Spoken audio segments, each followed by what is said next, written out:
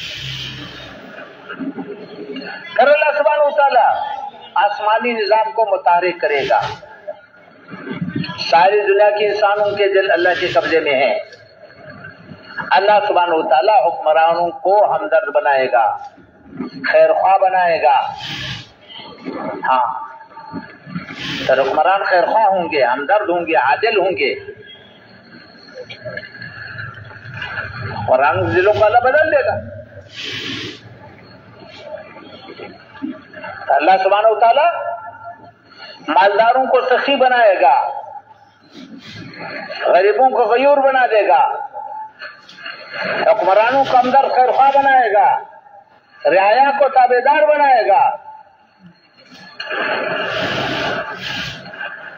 تو پھر یہ زندگی وجود میں آئے گی۔ اللہ نے دکھایا، یہ خیالی باتیں نہیں ہے، زمین آسمان نے دیکھ لیا، صدیوں دیکھ لیا، یہ نہیں کہ ایک دفعہ دکھایا۔ جب دینی زندگی وجود میں آتی ہے یہ ساری چیزیں وجود میں آ جاتی ہیں۔ حکمرانوں کو ہمدرد بنا دے گا، خیر خواہ بنا دے گا۔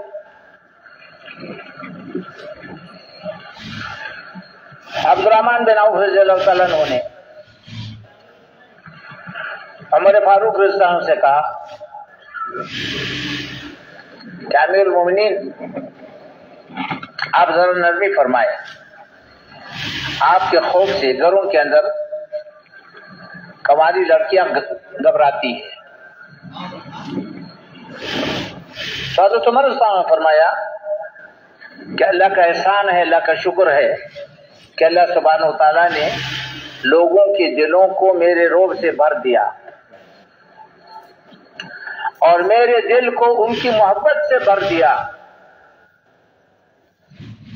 اگلا جملہ فرمایا کہ عبد الرحمن یاد رکھو، اگر لوگوں کو پتہ چلا کہ میرے دل میں ان کے لیے کتنی محبت ہے، اگر لوگوں کو پتہ چل گیا کہ میرے دل میں ان کے لیے کتنی محبت ہے، میرے بدن کے کپڑوں کا ایک تار بھی میرے وجود پر نہیں چھوڑے گی۔ اللہ نے میرے دل میں اس کے لیے کتنی محبت ڈالی۔ ایسے حکمران ہوں گے، ساری رات سارا دن رعایا کے لیے بے چین پھریں گے، ان کے خیر خواہی کے لیے بے چین ہوں گے، ان کی ہمدردی کے لیے بے چین ہوں گے۔ یہ ایک نہیں تھا، سب کے حالات ایسے تھے۔ ایک حکمران کو بلایا، جب وہ آیا 1500 کلومیٹر کا سفر پیدل کر کے آیا کہ تمہارے اوپر سواری نہیں تھی؟ کہ نہیں، سواری کوئی نہیں۔ کہ کیوں؟ کہ میری اپنی تھی نہیں، کسی سے مانگی نہیں۔ ایک جملہ زبان سے نکلا کہ وہ تو برے لوگ ہیں جنہوں نے اپنے حکمران کو، اپنے امیر کو سواری دی نہیں تھی۔ فوراً عرض کیا، امیر المومنین یہ غیبت ہے، اللہ نے غیبت سے منع کیا ہے، میں صبح اس کو نماز پر چھوڑ کر کے آیا ہوں۔ اب کیسے کہتے برے لوگ؟ امیر المومنین کو فرما رہے، کہہ رہے ہیں۔ تو فرمایا کہ مال کا کیا ہوا، کیا لے کر کے آئے؟ انہوں نے کہا کچھ لے کر کے نہیں آئے، یہ میرا ایک نیزہ ہے، میرا توشدان ہے، ایک میرا پہلا ہے، اور کچھ لے کر کے نہیں آیا، پیدل آیا ہوں۔ مال کا کیا ہوا؟ کہ مال وہیں تقسیم کیا، واپس نہیں جاؤں گا، میں پچھلے 2 سال کا حساب نہیں دے سکتا۔ گھر کی طرف چل دیا، گھر مدینے سے باہر تھا۔ یہ میں صرف ایک واقعہ سنا رہا ہوں، ایسے سارے کے سارے ایسے اتنے واقعات ہیں کہ سیرت بری ہوئی ہے ان کے واقعات سے، ایک سے ایک کے واقعات ایسی۔ تو امیر المومنین نے ایک آدمی کو تھیلا دیا اور ساتھ بھیجا کہ جا کر کے وہاں پر اس کے حالات دے کر کے آؤ، اگر واقعی یہ حالات تو تھیلا دے کر کے آؤ۔ مختصر عرض کرتا ہوں، جب وہ گیا وہاں جا کر کے دیکھا 3 دن اس کے ساتھ گزارے تو اس کے پاس تو کچھ نہیں تھا. 3 دن اس کا مہمان رہا. 3 دن کے بعد اس نے کہا کہ بھائی مہمان کا حق 3 دن ہوتا ہے, اس کے بعد ہمیں مزید مشقت میں نہ ڈالو. تھیلا پیش کیا کہ کس نے دیا, کہ امیر المومنین نے دیا, آپ کے لیے دیا. وہیں پر کھول کر کے سارا وہیں تقسیم کر دیا, تھیلا پھینک دیا. اور گھر کے اندر حال یہ تھا کہ مہمان کو کھلانے کے لیے تھا, بچے اس کے پاس کچھ نہیں تھا. یہ زندگی تھی. کب بلایا, بیت المال بھیجا. بیت المال جا کر کے دیکھا کہ ان میں سے کوئی چیز میری ضرورت کی نہیں ہے, مجھے ان میں سے کوئی چیز نہیں چاہیے. البتہ فلانے کے ماں کے کپڑے, ایک جوڑا کپڑا چاہیے بس. ایک جوڑا کپڑا لے لیا اور روانہ ہو گئے. تو حضرت عمر رضی اللہ عنہ نے دعا مانگی کہ اللہ اگر عمر جیسا آدمی میرے خلافت میں نہ ہو, یا اللہ مجھے زندگی نہیں چاہیے. حکمران ایسے ہوں گے. یہ تو ایک کی بات ہے, عمومی فضا تھی. لوگ مال لے کر کے آتے تھے, بازاروں میں پھرتے تھے, لینے والا کوئی نہیں تھا. معاویہ رضی اللہ عنہ کے زمانے میں ایسے ہی حال تھا. امن کا یہ حال تھا. معاویہ رضی اللہ عنہ کے زمانے میں ایک حکمران نے گھنٹے کی آواز سنی, پوچھا یہ کیا ہے, کہ جی لوگ پہرا دے رہے. خبردار کوئی پہرا نہیں. کیا پہرا ہے؟ یہاں سے لے کر تیرے تک اگر ایک رسی بھی گم ہو گئی تو میرے گریبان پکڑ کر کے لے لو.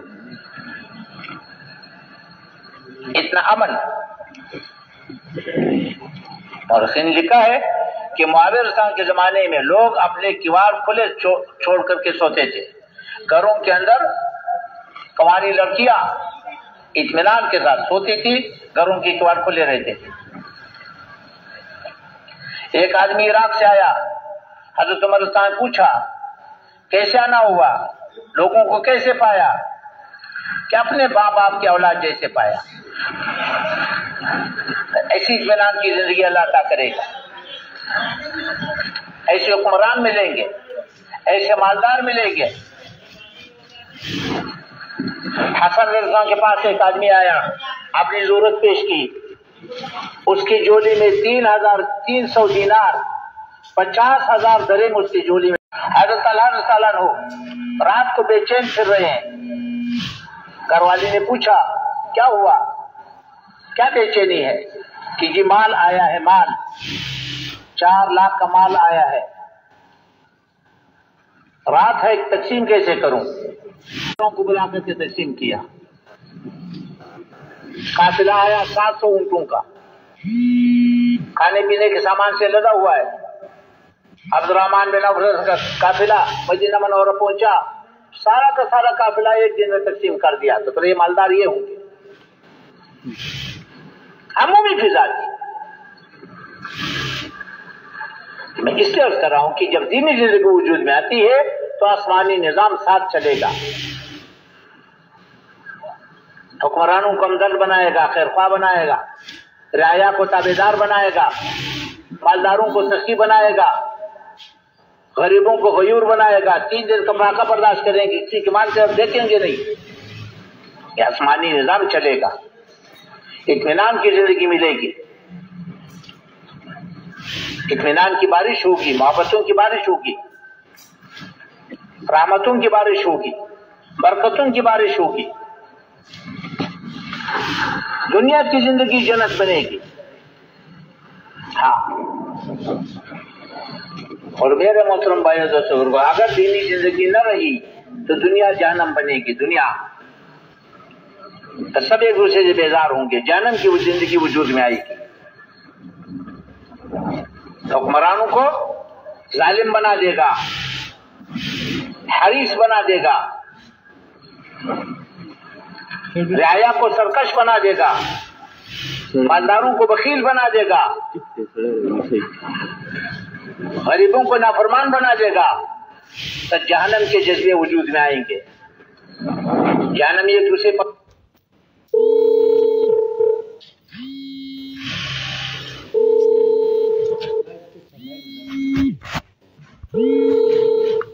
دوسروں سے بیزار ہوتے ہیں، ایک دوسرے پر الزام لگاتے ہیں، ایک دوسرے کو اذیت کا ذریعہ بنتے ہیں، تو دنیا کی زندگی بھی ایسی بنے گی، ہاں تو جہنم کی زندگی وجود میں آئے گی، جذبے بنیں گے، غریبوں کا جذبہ ہوگا، مالداروں کا پیٹ پھاڑو ساری دولت نکالو، مالداروں کا جذبہ ہوگا، غریبوں کو خون چوس لو، کتوں کی لڑائیوں پر لگاؤ مگر غریب کو نوالا مت دو، بڑی بڑی عمارتوں پر لگاؤ، بڑی بڑی شادیوں پر لگاؤ، فضول خرچوں پر لگاؤ، عیاشیوں پر لگاؤ، غریب کو نوالا مت دو، جذبے بنیں گے۔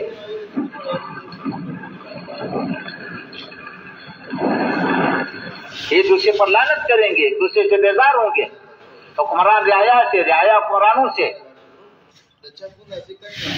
جلسے جلوس نکلیں گے، جلسے نکلیں گے، جلسے کریں گے، جلوس نکالیں گے، نعرے لگائیں گے، اس کو اتارو، اس کو بٹھاؤ، اس کو اتارو، اس کو بٹھاؤ، غریبوں کا جذبہ بنے گا، مالداروں کا پیٹ پالو ساری دولت نکالو، مالداروں کا جذبہ بنے گا، ان کو خون چوس لو، کتوں کی لڑائیوں پر لگاؤ، ایک دوسرے سے بیزار ہوں گے، ایک دوسرے پر لعنت کریں گے، جہنمی ایک دوسرے سے بیزار رہتے ہیں، یا اللہ انہوں نے ہمیں گمراہ کیا، انہیں ہمارے حوالے کرو، ہم ان کو پاؤں کے نیچے مت چل دے، یا اللہ انہوں نے انہیں گمراہ کیا، ان کو ڈبل عذاب دے دو، اللہ فرمائیں گے غم نہ کرو، دونوں کو ڈبل عذاب ملے گا، جہنم کی زندگی وجود میں آئے گی جس سے سارے کے سارے بیزار ہوں گے، حل کسی کے پاس نہیں ہوگا۔ میرے محترم بھائی دوستو، آسمانی نظام کو زمین والے کبھی نہیں بدل سکتے ہیں، آسمانی نظام کو زمین والے کبھی نہیں بدل سکتے ہیں، اس لیے میرے محترم بھائی دوستو، دین انسانی ضرورت ہے، بنیادی ضرورت ہے، ماننے والوں کی ضرورت ہے، نہ ماننے والوں کی ضرورت ہے، جو مٹا رہے ان کی بھی ضرورت ہے، اور موت پر تو آخرت کا دروازہ کھل جائے گا، قبر کی روشنی تو اس کو ملے گی جو دین پر چلے، قبر کی تنگی سے تو وہ بچے گا جو دین پر چلے، حوض کوثر کا پانی تو دین والے کو ملے گا، عرش کا سایہ تو دین والے کو ملے گا، عمل نامہ دائیں ہاتھ تو دین والے کو ملے گا، پولیس رات پر تو وہ گزرے گا جو دینی زندگی گزار کے آئے، اللہ کا درباری تو وہ بنے گا جو دین کی زندگی گزار کر کے آئے، ہمیشہ کی جنت تو دین والے کو ملے گی، ہمیشہ کی جہنم سے تو دین والا بچے گا، بیوی رہ جائے گی، بچے رہ جائیں گے، پلازہ رہ جائے گا، ڈگری رہ جائے گی، عہدہ رہ جائے گا، جو کچھ ہم نے یہاں کمایا یہاں کا تو سب کچھ یہی رہ جائے گا۔ تو میرے محترم بھائی دوستو، ہم کیا چاہتے ہیں؟ ہم دین چاہتے ہیں، دین انسانی ضرورت ہے، بنیادی ضرورت ہے، ماننے والوں کی بھی نہ ماننے والوں کی، اس سے ہمارے محنت کا جو محور ہے، ہماری محنت کا جو مقصد ہے وہ اللہ کا دین ہے، ہم اللہ کا دین چاہتے ہیں، اس لیے محنت ہے اور اس کا محتاج ہے۔ اگلی گزارش، اللہ نے دنیا کو دار الاسباب بنایا ہے، اسباب کے ہمیشہ دو مرحلے ہیں، پہلا مرحلہ اللہ نے بندے کے ذمہ رکھا ہے، بندے کو اسباب اختیار کرنے کا مختار بنایا ہے، دوسرا مرحلہ اللہ نے اپنے پاس رکھا ہے، نتیجہ اللہ نے اپنے پاس رکھا ہے، مختار کل اللہ ہے، نتیجہ اللہ دے گا، کاشت بندے کے ذمہ ہے اور فصل اللہ دے گا، بیج ڈالنے کے بعد، زمین بنانے کے بعد انسان بے بس ہے، کچھ نہیں کر سکتا، کچا فصل اللہ دے گا، شادی بندے کے ذمہ ہے، اولاد اللہ دے گا، نرینہ دے یا زنانہ دے، دونوں دے یا ایک بھی نہ دے، کالا دے یا گورا دے، مرد دے یا عورت دے، یہ اللہ کے قبضے میں ہے، مگر شادی اس کے ذمہ ہے، کاشت اس کے ذمہ ہے، یہ مرحلہ پہلے ہے،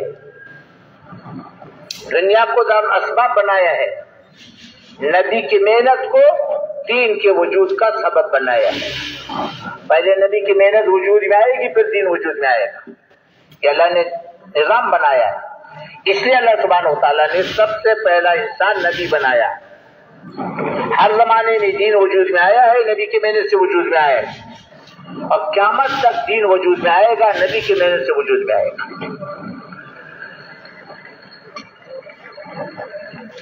تو نبی کی محنت دین کا سبب ہے، نبی کی محنت ہوگی تو دینی زندگی وجود میں آئے گی، اگر نبی کی محنت نہیں ہوگی تو دینی زندگی خود بخود مٹے گی، دینی زندگی خود بخود ختم ہوگی۔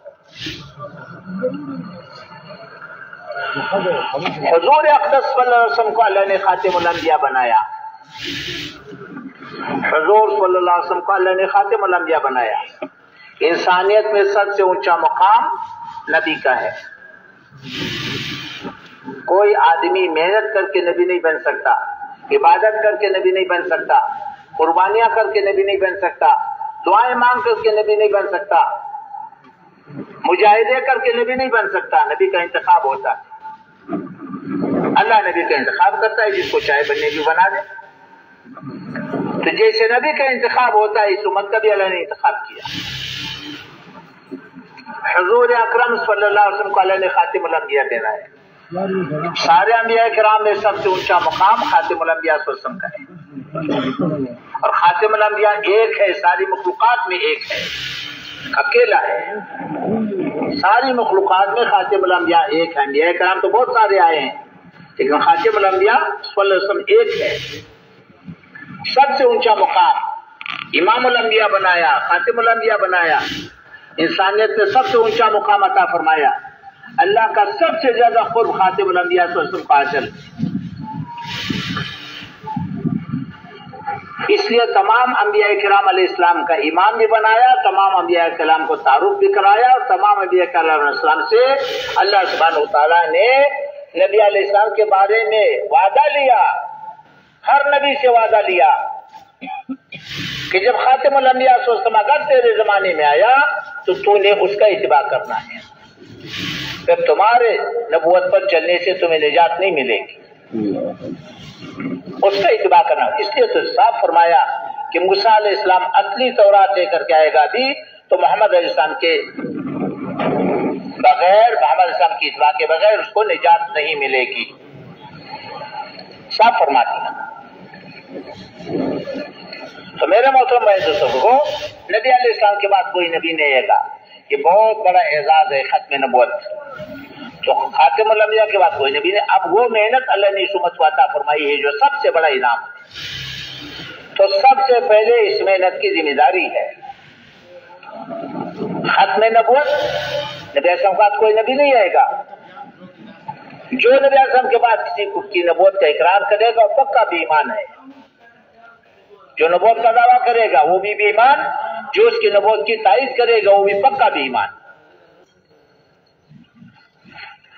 اب یہ ذمہ داری ہے، پہلے اس ذمہ داری کو سمجھنے کی ضرورت ہے، ہر فرد امت کے لیے ضروری ہے، یہ اعزاز بھی ہے، یہ ذمہ داری بھی ہے۔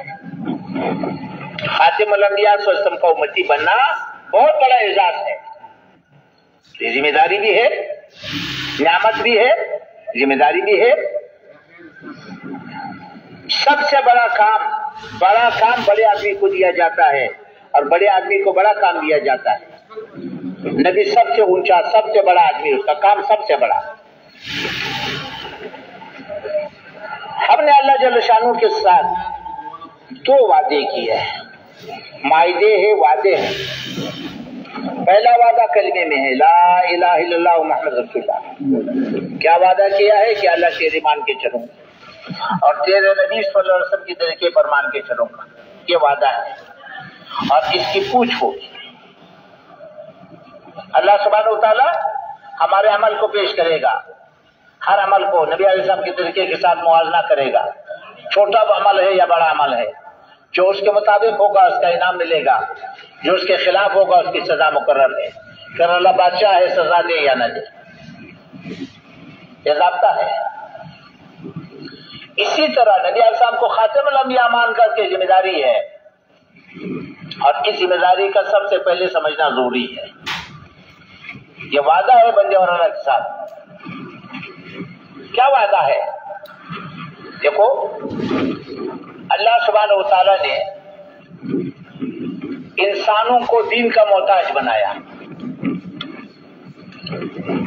تمام انسانوں کو دین کا محتاج بنایا، دنیا اور آخرت کی کامیابی موقوف کر دی دین پر، دین کو موقوف کر دیا نبی کی محنت پر، نبوت کے دروازے کو بند کر دیا،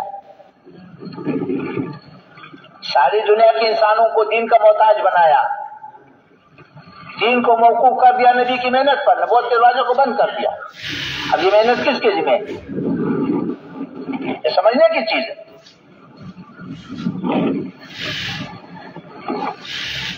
ایسا بات کوئی نبی نہیں آئے گا، کیا مطلب ہے؟ یہ ذمہ داری بھی ہے، یہ اعزاز بھی ہے۔ اب وہ محنت تیرے ذمہ ہے جو نبی لے کر کے آیا، پورا دین میرے ذمہ ہے، پورا عالم میرے ذمہ ہے، آنے والی نسلیں میرے ذمہ ہے۔ کیا کرنا ہے یہ بات کی بات ہے، کیسے کرنا ہے یہ بات کی بات ہے۔ پہلے تو ذمہ داری کا احساس کہ میرے ذمہ ہے کتنا۔ 470 کروڑ انسانی آبادی کلمے سے معروم ہے۔ اب ہم اور آپ سے پوچھا جائے گا، ہم سے یہ پوچھا جائے گا 470 کروڑ انسانی آبادی جو کلمے سے معروم ہے، ان کا دین میں حق ہے یا نہیں؟ اگر حق ہے تو کس کے ذمہ ہے؟ آیا امت اس کو ماننے کے لیے تیار ہے؟ امت حق کو تسلیم کرے گا تو ادائیگی کا سوچے گا، اگر تسلیم نہیں کر رہا تو ختم نبوت کا کیا مطلب؟ ختم نبوت کو کیا سمجھا؟ اس لیے میرے محترم بھائی ہو، سب سے پہلے تو ذمہ داری کو سامنے رکھ، پورا دین ہمارے ذمہ ہے، پورا عالم ہمارے ذمہ ہے، آنے والی نسلیں ہمارے ذمہ ہے۔ اب ہمیں کیا کرنا ہے؟ تو محنت سے پہلے سب سے پہلے ذمہ داری کا حساب میں آنے والی نسلیں، ختم نبوت کا تقاضا ہے۔ 700 کروڑ انسانی آبادی میں سے اگر ایک آدمی دین پر ہے اور 700 کروڑ انسانی آبادی نافرمانی پر ہے تو ختم نبوت کا تقاضا ہے کہ ایک آدمی سے 700 کروڑ انسانوں کی پوچھ ہوگی۔ اگر 700 کروڑ انسانی آبادی دین پر ہے، ایک آدمی نافرمانی پر ہے تو ختم نبوت کا تقاضا ہے کہ 700 کروڑ انسانوں سے ایک آدمی کی پوچھ ہوگی۔ اس لیے حاجی صاحب رحمۃ اللہ علیہ ایک مجلس میں کئی مذبح فرماتے تھے، ہم امتی ہے، ہم امتی ہے، ہم امتی ہے، ہم ذمہ دار ہے، پورے دین کی ذمہ دار ہے، پورے عالم کی ذمہ دار ہے۔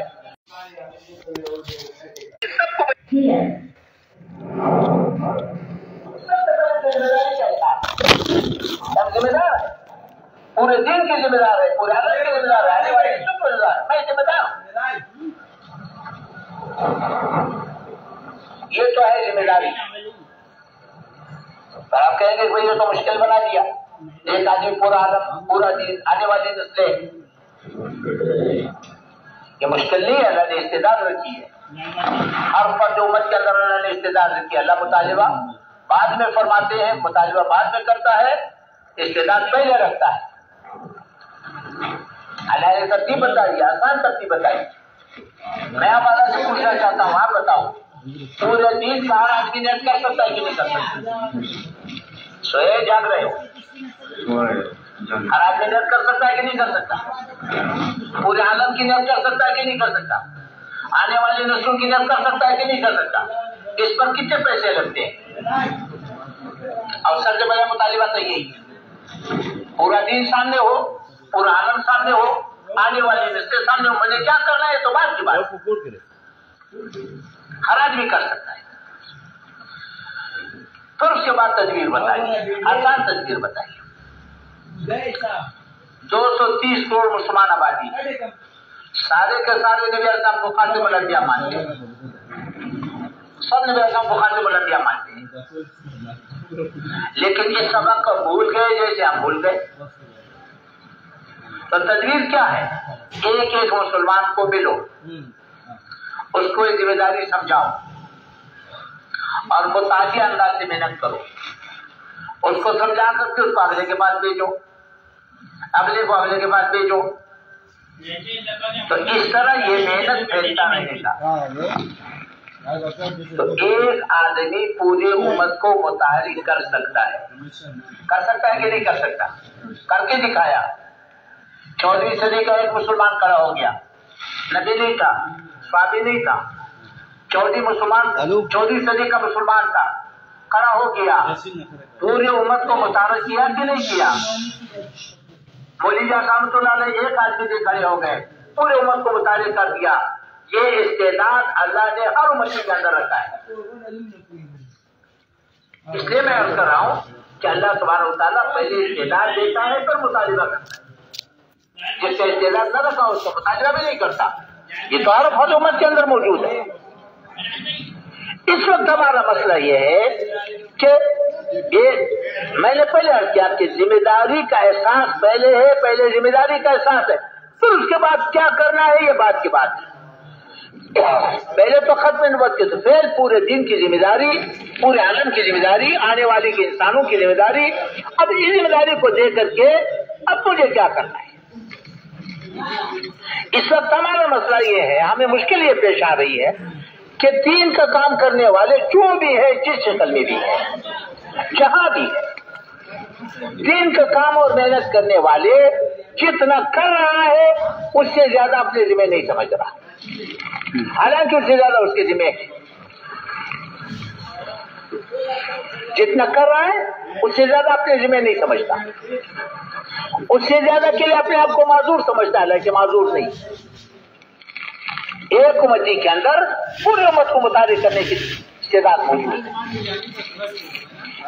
تو اس لیے سب سے پہلا مطالبہ ختم نبوت کا تقاضا یہ ہے کہ پورا دین ذمہ ہو، پورا عالم، آنے والی نسلیں اس ذمہ داری کو سامنے رکھ کر کے اب مجھے کیا کرنا ہے؟ محنت بات کی بات ہے، پہلے تو ذمہ داری ہے، ذمہ داری کا احساس ہے، ذمہ داری کی سمجھداری ہے۔ اب کیا کرنا ہے؟ اب سوچیں 470 کل انسانی آبادی کلمے سے کیوں معروم ہے؟ اب دیکھو 470 کروڑ انسانی آبادی کلمے سے کیوں معروم ہے؟ ان کا مطالبہ کیا ہے؟ وہ کلمے سے اس معروم ہے کہ مسلمان کلمے کی زندگی سے معروم ہے۔ مسلمان کلمے کی زندگی سے کیوں معروم ہے؟ مسلمان کلمے کی محنت سے معروم ہے۔ اب یہ ہمارا جرم ہے۔ ان کا مطالبہ ہے کہ اسلام دکھاؤ، اسلام دکھاؤ۔ اسلام کو دیکھنے کے لیے وہ ہمارے مسجدوں میں نہیں آئیں گے، یہ یاد رکھو۔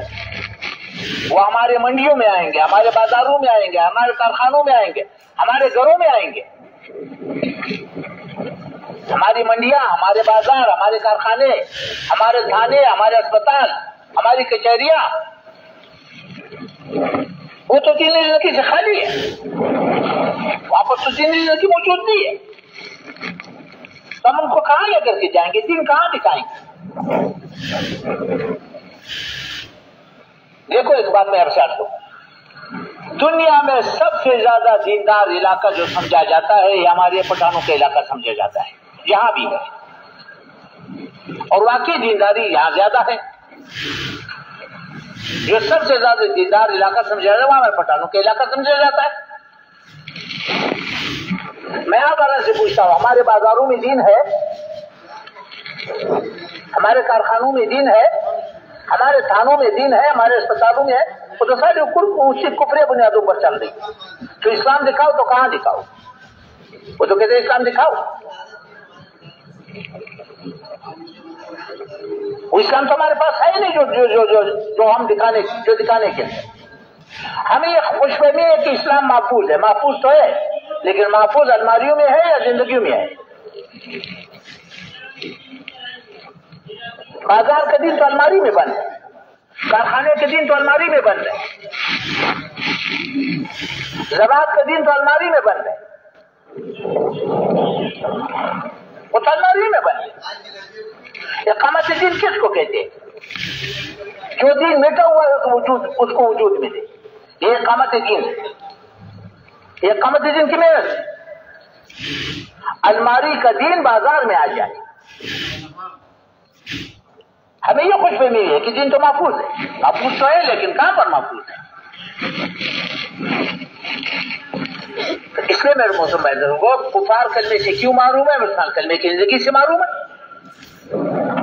کلمے کی زندگی ہوگی تو پہلے ہی، کلمے کی زندگی تو ہمارے پاس نہیں رہی۔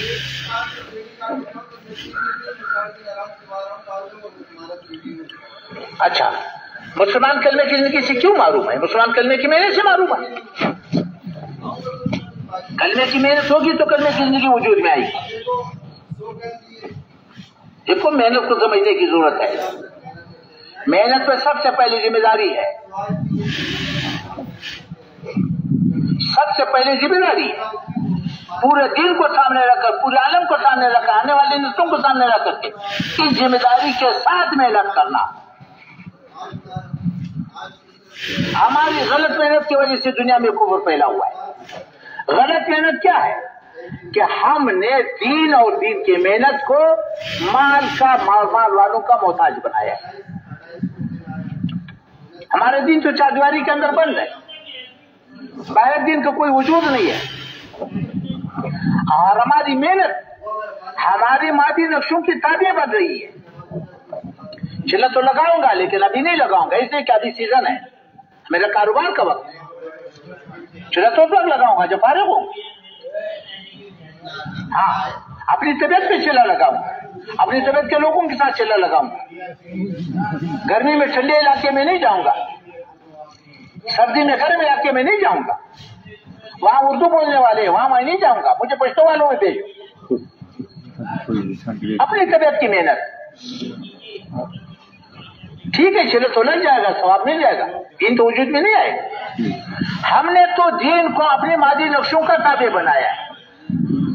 ابھی نق نکلو، نق نہیں جاؤں گا، ابھی مجھے فرصت نہیں ہے، میں بعد میں جاؤں گا، راون کی اجتماع سے جاؤں گا، راون کی جوڑ سے جاؤں گا، میں فلاں وقت میں نکلوں گا، اپنی طبیعت کے ساتھی کے ساتھ نکلوں گا۔ یہ تو محنت کرنے والوں کا حال ہے، جو نہ کرنے والے ان کا تو کیا ہوگا؟ تو غلط محنت کیا ہے؟ اپنی محنت کو، اپنے دین کو مال اور مال والوں کا تابع بنانا، یہ غلط محنت ہے۔ وہ تو اس محنت سے دین وجود میں آئے گا جو آزاد ہو، مادی نقشوں کا پابند نہ ہو۔ ہمارا دین تو چادواری کے اندر بند ہے، چادواری سے باہر کچھ بھی نہیں، اور وہ بھی ملک مال والوں کا محتاج۔ اس سے میرے موسم بھائی دوستوں کو محنت کو اصلی شکل میں وجود میں لانے کے لیے محنت ہے، ورنہ تو ہزاروں لاکھوں پھرتے رہیں گے، ہمارے بازار ویسے ویران پڑے گی۔ جب تک ہمیں طے نہ کہ ہمیں دینی زندگی سیکھنی ہے، اس کے لیے تو ہم نے نکلنا ہے، ایمان سیکھنا ہے، ایمانی زندگی سیکھنی۔ تو ہماری غلط محنت کی وجہ سے دنیا میں کفر پھیلا ہوا ہے۔ غلط محنت کیا ہے کہ ہم نے دین کو اور دین کی محنت کو اپنی مادی نقشوں کا پابند بنایا، اس کے ساتھ بندھا ہوا ہے۔ ہمارا مرکز مال والوں کا محتاج، ہماری مسجد مال والوں کا محتاج، ہمارے تبلیغ مال والوں کا محتاج، ہمارے چلے مال والوں کو مال کا محتاج۔ تو مفلوج دین ہے، مفلوج دین کو کون قبول کرے گا؟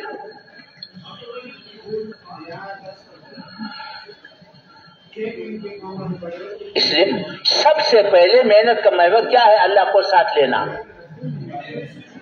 اللہ کو ساتھ لینا یہ ہماری ضرورت ہے۔ تو اس لیے کہاں سے شروع کرنا ہے؟ تو سب سے پہلے محنت کی ذمہ داری ہے، اپنی ذمہ داری کو سامنے رکھ کر کے محنت کرنا۔ اگر ذمہ داری سامنے نہ ہو تو پھر ختم نبوت کا عقیدہ مبہم رہے گا، ختم نبوت کا کوئی مقصد نہیں بنے گا۔ ختم نبوت کا یہ مقصد ہے کہ پورا دین میرے ذمہ ہے، پورا عالم میرے ذمہ ہے، آنے والی نسلیں میرے ذمہ ہے، اب مجھے کیا کرنا ہے؟ پوری امت کو متحرک کرنا، جہاں جا سکتے ہو وہاں خود جاؤ، جہاں نہیں جا سکتے اس سے اور کو بھیجو۔ محنت کی خاصیت ہے کہ جب اس محنت کو وجود ملے گا، اس کی زندگی میں اس کو دینی زندگی ملے گی۔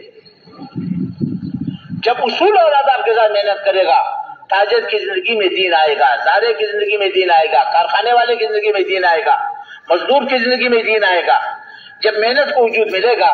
تاجر کو لگا لو تجارت میں دین نظر آئے گا, زارع کو لگا لو زراعت کی دین نظر آئے گا, دفتر والے کو لگا لو دفتر والے کی زندگی میں دین آئے گا, تو دین وجود میں آئے گا. پھر جو نا یہ دین دنیا میں پھیلے گا. تو یہ تو ہے ذمہ داری. اب اگلی بات یہ کہ محنت کیا ہے, کہاں سے شروع کرنی. نبی علیہ السلام خاتم الانبیاء ہے, دین کے لحاظ سے بھی دین کی محنت کے لحاظ سے بھی.